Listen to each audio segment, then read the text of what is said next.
Welcome back to the deep dive.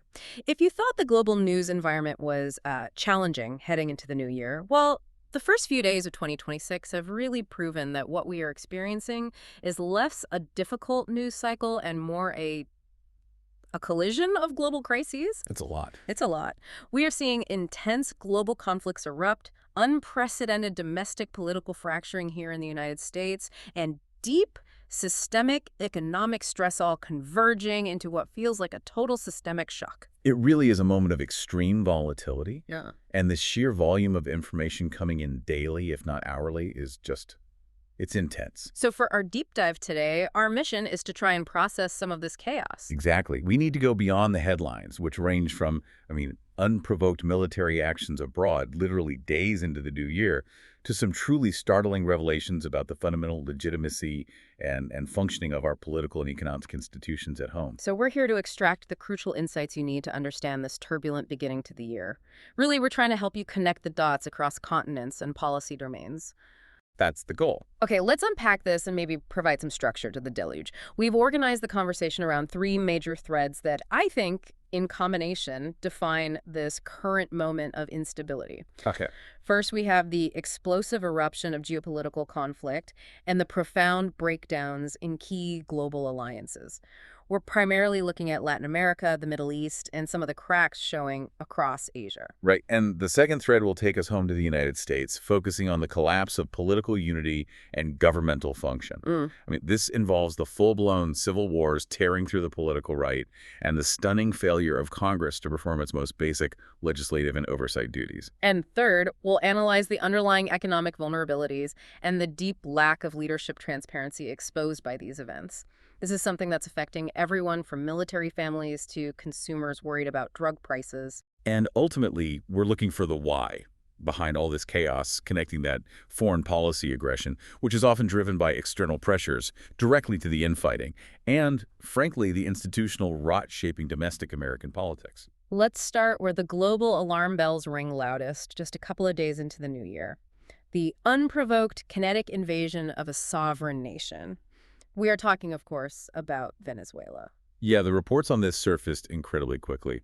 Full-scale military operations aimed specifically at regime change for Nicholas Maduro. The initial reports were highly dramatic and very specific. They were describing U.S. Army helicopters over Caracas, multiple explosions reported near military bases across the country. This was not a limited strike. Any analysis indicated this was clearly a coordinated attack with the explicit goal of destabilizing and really decapitating the Chavismo government. I think the speed and scale caught many analysts off guard, even those who had long predicted U.S. kinetic action in the region. And the claimed outcome, which still strains belief for many, was the successful capture of Maduro and his wife by U.S. personnel. With the stated intent of bringing them back to the U.S. to stand trial on long-standing criminal charges, which is just an incredible claim. So the official justifications that were deployed to legitimize this action were contradictory right from the start, which immediately raised some red flags. A lot of red flags. On one hand, you had officials, someone like Senator Marco Rubio, claiming the military action was deployed solely to protect U.S. personnel who were executing a pre-existing arrest warrant. So framing it as a defensive maneuver. Exactly. Necessary only to ensure the safety of agents carrying out a, quote, legal function. But then, almost at the same time, the conservative punditry machine, especially on Fox News, was pushing a completely different, much more maximalist narrative. A much bigger story. That the invasion was necessary for core U.S. national security because Venezuela had become a base for Hezbollah, for Iran, Russia, and China. They tried to wrap the whole action in this banner of hemispheric defense against a coordinated axis of U.S. rivals. What's particularly revealing here, though, is the context of the planning. We're learning President Trump reportedly acted unilaterally. Yes, without seeking or obtaining any congressional authority, a clear assertion of executive power in foreign military affairs. And even more startling, we learned the entire mission was originally postponed from Christmas. And the reason why? The reason is what's so incredible, not due to diplomatic concerns, but because of weather. And because U.S. airstrikes in Nigeria against ISIS targets had apparently taken precedence. That detail alone speaks volumes, doesn't it? It really does. It suggests foreign intervention is now treated less like an act of last resort and more like a tactical scheduling choice, Mhm. fitting military actions around holiday plans and other operational priorities. It absolutely normalizes kinetic action in a way that should be deeply troubling. And here's where the timing gets incredibly sensitive from a geopolitical perspective. Right, the China connection. Yes. Chinese officials were reportedly in Venezuela just hours before the U.S. missile strikes were reported. This suggests that Beijing was literally engaged in high-level diplomatic and potentially economic talks with the Maduro government when Washington decided to take kinetic action. So we have the U.S. physically abducting a sitting head of state, citing an arrest warrant. Why does this specific action set such a profoundly dangerous precedent globally, especially in the context of, say, the U.S. position on Taiwan? It creates a massive weakness in Washington's moral and legal stance. I mean, think about it. China views Taiwan not as a sovereign nation, but as a territory governed by separatists. An internal matter, much like the U.S. views Florida or Texas. So if the U.S. can deploy full kinetic action. Exactly. If the U.S. can do that and abduct a sitting leader of a sovereign country under the pretense of enforcing a criminal warrant, it drastically weakens Washington's ability to condemn Beijing for any future action against Taiwan. China could just use the same playbook. They could easily claim it is simply executing an arrest warrant for a rebel or engaging in internal counterterrorism, using the Venezuelan action as direct legal justification. It completely undermines the entire international norm against interfering in the internal politics of sovereign nations. If that's the precedent being set, what is the immediate expected reaction from major rivals like Russia and China? This happens so close to the U.S. mainland. Well, analysts are predicting a coordinated and very symbolic response. The expectation is that Russia and China will combine a naval task force in the Caribbean. We're talking potentially heavy frigates, submarines, specifically to conduct freedom of navigation operations. So turning the U.S.'s own tactic back on them. Precisely. It would directly signal their opposition to U.S. military aggression in the region and assert their own military presence. They frequently see the U.S. do this in the South China Sea. Now they can do it in the U.S.'s own claimed sphere of influence. And they can frame it as protecting commerce. Of course. They may frame these operations as necessary to protect energy transport vessels or ensure the flow of commerce, which further complicates the U.S. position and demonstrates a willingness to challenge Washington regionally. Okay, from the sudden kinetic operation in Caracas, let's pivot to the rapidly escalating situation in the Middle East, focusing on Iran. This brings us directly to President Trump's aggressive, locked and loaded post on Truth Social. That post was highly inflammatory. It threatened the use of military force if Iran were to violently kill peaceful protesters. It suggests a willingness to intervene directly in a domestic Iranian crisis should the violence intensify. And critically, this statement was immediately interpreted by policy veterans as a textbook example of neocon foreign policy. It was. It was explicitly compared to the Samantha Powers and Hillary Clinton playbook of humanitarian intervention and the whole responsibility to protect doctrine. The implication being that despite all the America First rhetoric of non-intervention, the political establishment, it doesn't matter which party always ends up endorsing an aggressive interventionist approach. Exactly. The initial policy difference just vanishes when a crisis emerges. And the protests fueling this rhetoric were already turning deadly. Reports indicated widening economic protests in Iran, driven by inflation and hardship, where at least 7 people, including security forces and protesters, have been killed by early January. And what stands out in the reporting is the evidence of external encouragement, which really muddies the waters regarding how organic these protests truly are. It absolutely does. We saw confirmed reports that the Mossad's Farsi-language social media account openly told people to come out to the streets. They explicitly stated, "The time has come. We are with you." That's incredibly bold. It's an extremely bold and public agitation from a foreign intelligence service. It strongly suggests a deliberate effort to fan the flames of domestic discontent, adding a sharp layer of complexity to the violence Tehran is facing. And if we dig into the why behind the administration's aggressive rhetoric, it doesn't appear to be solely driven by strategic necessity or humanitarian concern. There seems to be a serious domestic political component tied to funding. That connection is undeniable, according to multiple analysts.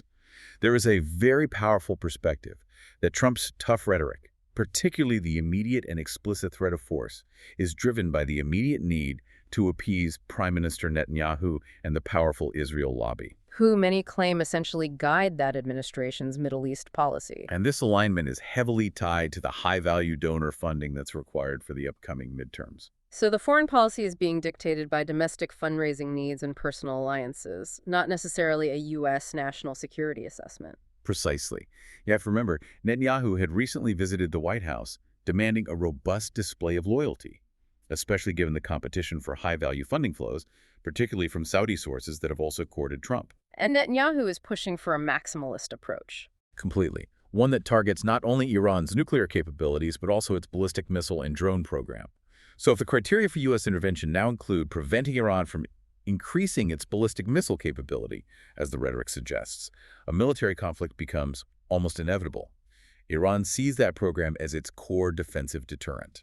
And if that conflict does occur, Iran is certainly not in the position it was a decade or two ago. What is their capability now, and how do they plan to respond? Iran is fully prepared to inflict infinitely more damage than before. They have dispersed their offensive missile capacity, anticipating U.S. strikes.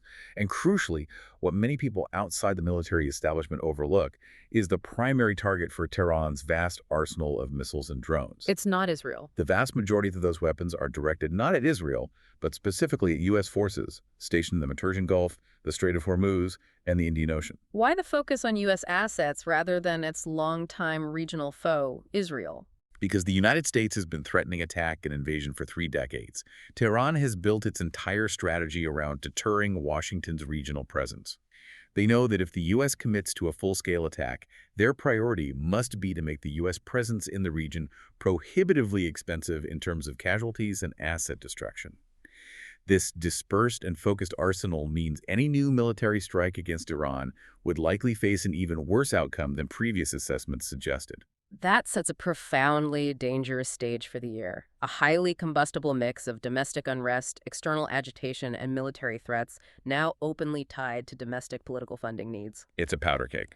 Moving from Latin America and the Middle East, let's look at the grinding war in Ukraine and the specific, unexpected player that has stepped decisively out of the shadows there. The war in Ukraine remains a grueling affair, and the strategic outlook from Kyiv is, well, it's increasingly challenging.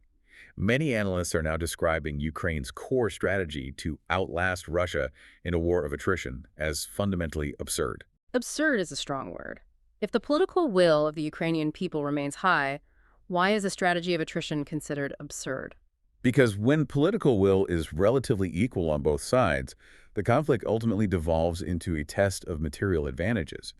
And Russia possesses a substantially higher industrial base, a much larger population, and superior access to natural resources. So it's a numbers game. It's a numbers game. We are talking about the capacity to produce artillery shells, drones, replacement vehicles. Russia has reorganized its economy for war production, whereas Ukraine is almost entirely dependent on external military aid for these basic material needs. The math just doesn't favor Ukraine in a long, grinding war where material advantages are decisive. Ukraine has focused some of its counter-efforts on targeting Russia's economy, specifically by going after its shuttle fleet vessels that are transporting oil and gas. Wasn't there a massive hope that crippling Russia's economic lifeline would force Putin to the negotiating table? The hope was certainly there, but the impact is unlikely to be decisive. Russia has worked diligently over the last 4 years, really since sanctions began to bite, to minimize reliance on vulnerable seaborne oil and gas exports. They've adapted. They have new transport routes, they're using their own large fleet of older tankers, and they've solidified land routes. So while these attacks certainly require Moscow to spend more on repairs and protection, they are nowhere near crippling the Russian economy, which is still functioning robustly and benefiting from high global energy prices. But this is where the U.S. involvement is shifting dramatically. We now have confirmation that the CIA has decisively stepped out of the shadow. They're moving beyond quiet intelligence sharing to overt tactical direction. This is a major change in posture. The CIA is now confirmed to be actively protecting Ukraine's defense structures and, more importantly, coordinating drone attacks targeting Russian oil refineries and tankers. This signifies the U.S. intelligence community moving from being a passive supporter to taking on the role of an overt tactical director for key offensive operations. The CIA estimated these strikes cost Russia around $75 million per day. doesn't that sort of sustained pressure eventually destabilize the Russian economy? Well, $75 million a day sounds substantial, but most independent analysts dismiss this as loose change relative to the size and resilience of the Russian economy. So it's not a game changer. Not at all. Furthermore, the strikes have not successfully created a significant energy or gasoline crisis inside Russia. The technologies used in their refineries are not so high-end that sanctions prevent their replacement or repair anymore. The financial hit is absorbed, and crucially, these strikes have not politically destabilized the Putin regime. And the Russian response to this increased direct targeting has been immediate and massive, leading to devastating impacts on Ukraine's infrastructure. Precisely. We saw massive retaliation, particularly on New Year's Day, with Russia reportedly sending around 200 drones against Ukrainian targets. This led to widespread power blackouts in major cities. And the strategic implication. The implication is clear. President Putin may now try to separate U.S.-Russia negotiations entirely from the Europeans. He likely views the European bloc as a collection of hapless actors with no real leverage or cards to play in the larger strategic discussion. Why are the Europeans viewed so poorly, especially given their financial support for Ukraine? Because the war has proven to be an economic disaster for the continent. It has fundamentally weakened its major economies. I mean, take Germany, the economic engine of Europe. They faced a critical 1-2 punch. Right, the energy situation. First, they phased out their nuclear power infrastructure, making them heavily reliant on cheap Russian oil and gas. Abandoning that source caused immediate and significant damage, and that's superimposed on existing problems like outdated infrastructure and increasing competition from China in manufactured goods. So they destabilized their energy base while simultaneously shouldering massive financial burdens. Exactly. Europe is now shouldering massive loans to Ukraine, which are meant to be repaid by Russian reparations. A highly uncertain prospect, to say the least, all while their own national economies are struggling significantly with inflation and energy costs. By virtually all accounts, the economic stability of Europe, especially Germany, is in real trouble, and that significantly limits their ability to project political or military strength independent of the U.S. That sets the scene globally. Let's turn our attention to Asia. The U.S. effort to build an Asian NATO against China, based on the foundational partnership between the U.S., Japan, and South Korea, is reportedly collapsing. It is. The U.S. strategy relied on creating this unified iron triangle to militarily and economically encircle China. But that foundation has proven to be exceptionally brittle. And South Korea is the weak link. South Korea is clearly signaling that it is looking for a strategic alternative. There's a real fear in Seoul that it's being set up to be the Ukraine of Asia, sacrificed for U.S. geopolitical goals. And that alternative is a pivot directly back into Beijing's orbit. Seoul recently hosted a high-level summit with Xi Jinping, and they're openly viewing U.S. demands as fundamentally parasitic. What is driving this? Is it purely fear of conflict, or is there a deep economic calculation at play here? Oh, it is brutal economic reality. Yeah. The core driver of this pivot is the disastrous impact of the U.S. chip war against China. Consider South Korea's economic engine, Samsung. That's huge. It represents nearly 20% of the entire nation's GDP. So when the U.S. demanded full compliance with export controls and blockades designed to cut China off from high-end semiconductors, Samsung's profits plummeted by a staggering 95% in a single quarter. 95%. That is not just a slowdown. That is national economic self-harm on a massive scale. Yeah. And Washington offered no compensatory support or protection for that sacrifice. Absolutely none. South Korea was effectively asked to sacrifice its golden goose on the altar of American foreign policy. Meanwhile, China retaliated swiftly by replacing Korean memory chips with domestic alternatives from companies like YMTC. Why? YMTC has successfully developed advanced NAND flash memory, which directly and aggressively undermines Samsung's main revenue stream. For South Korea, this is a clear rebellion against economic suicide. So China's strategy is basically to peel off South Korea. It's simple and effective. Isolate Japan by dramatically warming relations with Seoul. They're hammering home the message, we are your market, we are your neighbor, the Americans are simply using you to fight their war. So this leaves Japan as the primary pillar of the American strategy in the region. Tokyo remains the obedient ally, significantly doubling defense spending, hosting new U.S. missile systems. But if South Korea declares neutrality and pivots, what is the strategic consequence for Japan? The consequences are severe. If Seoul follows through and declares official neutrality, the U.S. military bases in Korea, which are vital logistical hubs, are effectively neutralized. Supply lines that run through Korea are cut off. Japan is left strategically exposed, facing China and Russia alone on the northern and western flanks. The entire American containment strategy relies on those bases, and their neutralization would collapse the entire defensive structure. Which brings us back, of course, to the most intense flashpoint, the Taiwan War scenario. The military buildup continues aggressively. The U.S. finalizing an $11 billion arms package for Taiwan, China conducting large-scale blockade rehearsals. The consensus among military experts is grim.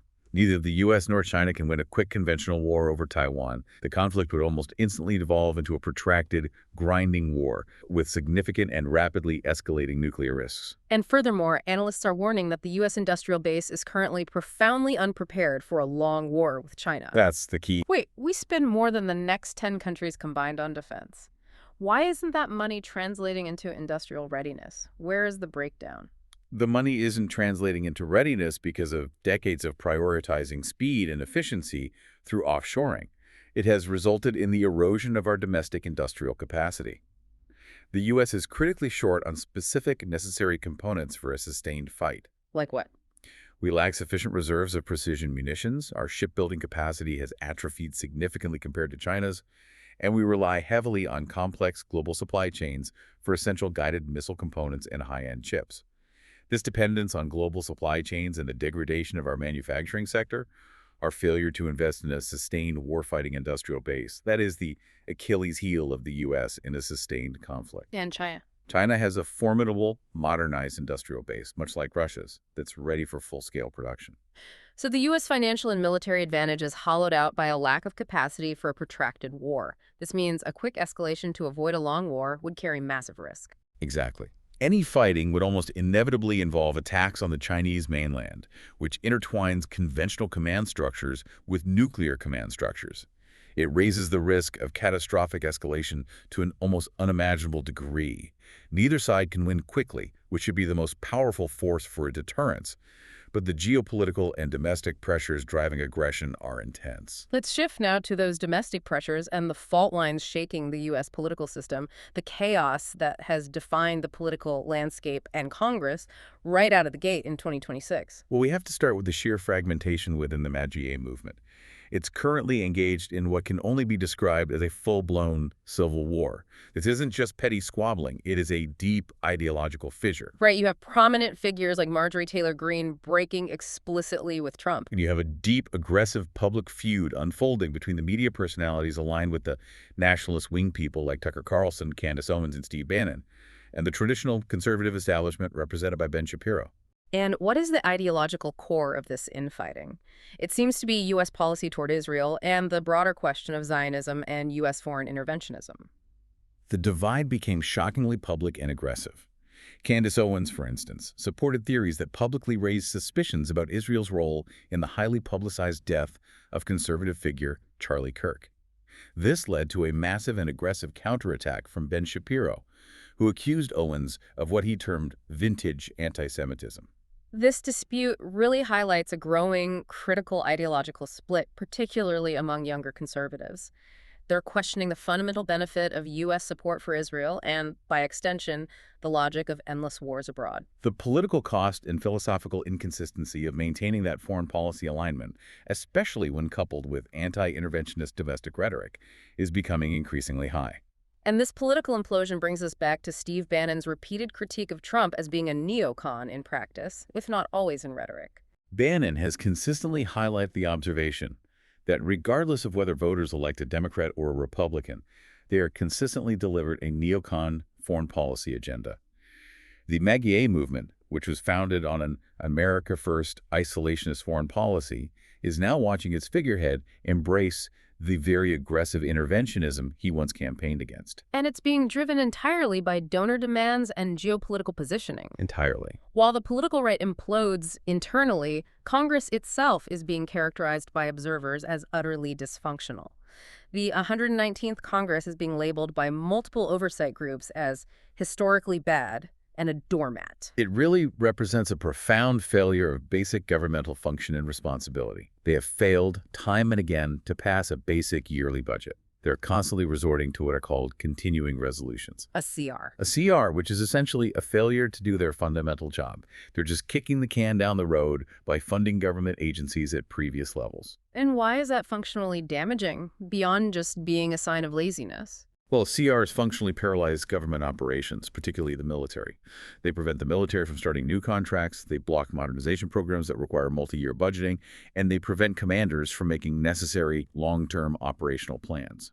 This persistent dysfunction allows executive overreach to go completely unchecked because Congress is too busy arguing or failing to even pass an appropriations bill to assert its oversight function. And we saw a controversial exercise of executive authority immediately impacting service members, an action that required congressional oversight but received absolutely none. Yes, the specific and, frankly, egregious example involved President Trump unilaterally redirecting $2.6 billion that had been explicitly earmarked for service members' basic allowance for housing, known as BAH. This allowance was intended to cover 100% of housing costs in expensive areas, allowing military families to live near their posts. And Trump redirected that money into a flat $1,776 warrior bonus for every service member, regardless of their location. While a bonus sounds good on paper, it was a massive blow to military families in high-cost areas like San Diego, New York, or Northern Virginia. Absolutely. Those families were relying on the BAH money throughout the year to pay rent and cover the substantial gap between their base pay and the true cost of living. By converting it into a one-time, non-negotiable bonus, the administration effectively stranded those service members in high-cost areas who needed that dedicated housing support. And what was Congress's response to this clear abuse of allocated funds, breaking the intent of the allocation? Stunningly, nothing. Zero investigations were launched, zero oversight was performed. It demonstrated a Congress that is entirely ceded its power. They've also fundamentally abdicated their constitutional power over tariffs, giving the executive branch free rein over trade policy. This is a constitutional crisis by delegation. Article 1, Section 8 of the Constitution grants Congress the power to lay duties and impose tariffs originate with Congress. Yet Congress has delegated vast authority to the executive branch. Most notably through the IEPA. Yes, the International Emergency Economic Powers Act. This act allows the president to unilaterally declare a trade deficit, a national emergency, which then permits them to implement massive tariffs, often exceeding 100%, bypassing Congress entirely. So Congress has effectively handed over its constitutional authority to weaponize trade policy based on a flimsy emergency declaration. Exactly. IEPA was designed for true, sudden national crises, not for trade policy adjustments. And Congress has repeatedly refused to amend these outdated laws or reclaim its constitutional power, leaving the entire U.S. economy and foreign trade policy subject to the executive branch's whims and political demands. Beyond congressional failure, serious concerns are emerging about the intentional manipulation of the justice system and judicial pressure within key federal courts. This specific detail should chill anyone concerned about the rule of law. Detailed information emerged from the Kilmar Abrego Garcia case in the Middle District of Tennessee, where a federal judge, Judge Crenshaw, unsealed an order strongly suggesting the Department of Justice engaged in vindictive prosecution. What was the concrete evidence proving this highly unusual claim of vindictiveness? The judge reviewed emails in camera, meaning privately, that directly proved Trump officials, specifically Todd Blanche, the Deputy Attorney General, ordered the U.S. Attorney's Office to prosecute Garcia. Which directly contradicted what the U.S. Attorney said in court. Exactly. It contradicted the U.S. Attorney's sworn statement to the court that the decision to prosecute was an independent one, made solely by the local office based on the evidence. The DOJ essentially fell into its own perjury trap, showing the prosecution was politically motivated, retaliatory, and ordered from Washington, not a local independent decision based on legal merit. And in the Southern District of Florida, we saw what has been called an extraordinary letter sent to Chief Judge Altanaga regarding the highly unusual use of the grand jury system. Yes, this letter came from former CIA Director John Brennan's private law firm, Mayer Brown. And the letter claimed that bad faith actors, and they specifically named political operatives like Pam Bondi and Mike Davis, were actively manipulating the court as part of what the letter termed a ICO criminal cartel. And what was the mechanism of the manipulation they were claiming?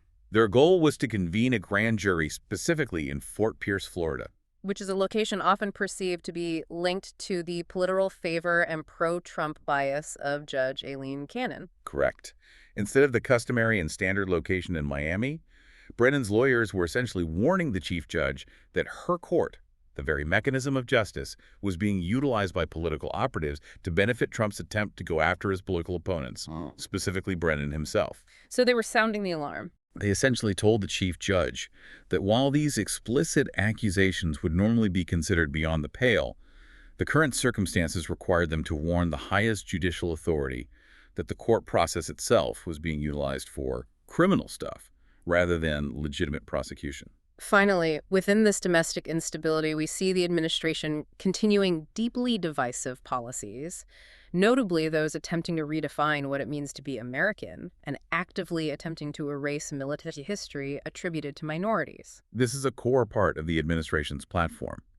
The definition of what it means to be American is being redefined primarily through a lens of race and identity. It's evident in highly aggressive actions like targeted ICE raids and the political push to strip naturalization from specific groups of non-white citizens. There is a systemic effort, according to critics, to degrade the social and historical position of African Americans and other minorities. And the most shocking example emerging is the attempt to literally wipe out military history attributed to minorities and women from official records and monuments. This battle over historical integrity is currently visible today in the American Cemetery at Maritsen in the Netherlands. The Secretary of Defense, Pete Hegseth, has previously attempted to broadly erase the historical contributions made by Black, Japanese, and Latino Americans in the military. And now local Dutch groups are fighting back. They're fighting a concerted effort to preserve the contributions and memory of the 8,300 African American graves at Maritsen. Why does the administration see these historical facts as something that needs to be erased? Well, the administration, specifically through its leadership at the Department of Defense, views the mere mention and highlighting of these sacrifices, made often in the face of profound bigotry and segregation within the armed forces, as woke. They prefer a sanitized, mythical narrative that America was made great solely by a specific homogenous demographic. They're actively fighting against efforts to preserve a more complete and complex historical record that includes the bravery of segregated military units. This truly is a battle over the soul and historical integrity of the nation, intersecting with the very core of who is allowed to claim the identity of an American patriot.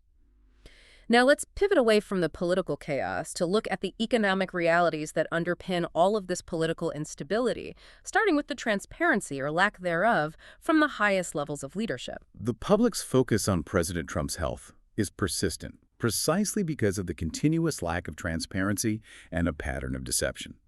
He repeatedly and publicly confuses his cognitive exams, which are designed to test for neurological impairment, with intelligence tests. Right, he falsely claims he aced them and implies he is intellectually superior. Exactly. And the secrecy surrounding a recent medical procedure led to significant public confusion and speculation.